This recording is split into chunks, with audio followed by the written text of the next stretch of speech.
A senior St. Anne attorney is lamenting the lack of security and failure to fast-track the modernization of the nation's court system as contributing factors to some of the challenges which have befallen the Brownstown courthouse. Shamala Pullen has our story.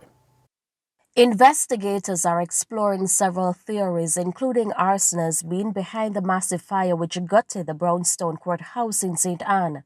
Since the incident last Sunday, there has been much debate about the issues affecting courthouses in several parishes, like the lack of security.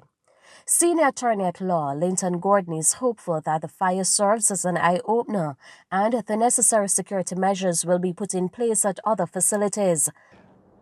If there was a security guard at the Brownstown Court's office, he probably would have alerted the police of the fire earlier and might have had the ability to do something about the fire in its very early stage using even a fire hydrant or extinguisher at the court's office. The fire might have been there going about its business for some time.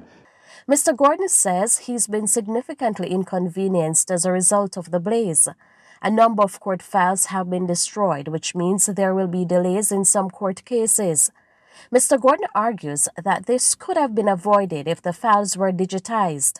So we should now be scanning documents, as it's been done in the Supreme Court, and storing them in a way that they can be maintained even if there's destruction in a court's office. And I think the tragedy that has been experienced in Brownstown should lay the foundation and be the basis for us to look at going in that direction, and it should be done as a matter of urgency. Firefighters faced a myriad of challenges while attempting to control the courthouse fire, including maneuvering around an illegally parked vehicle near the burning building.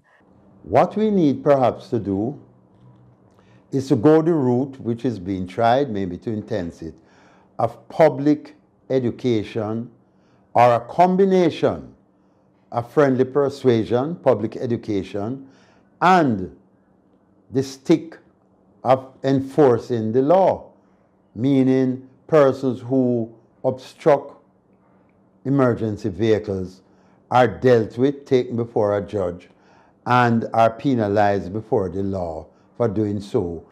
Shamala Pullen, TVJ News.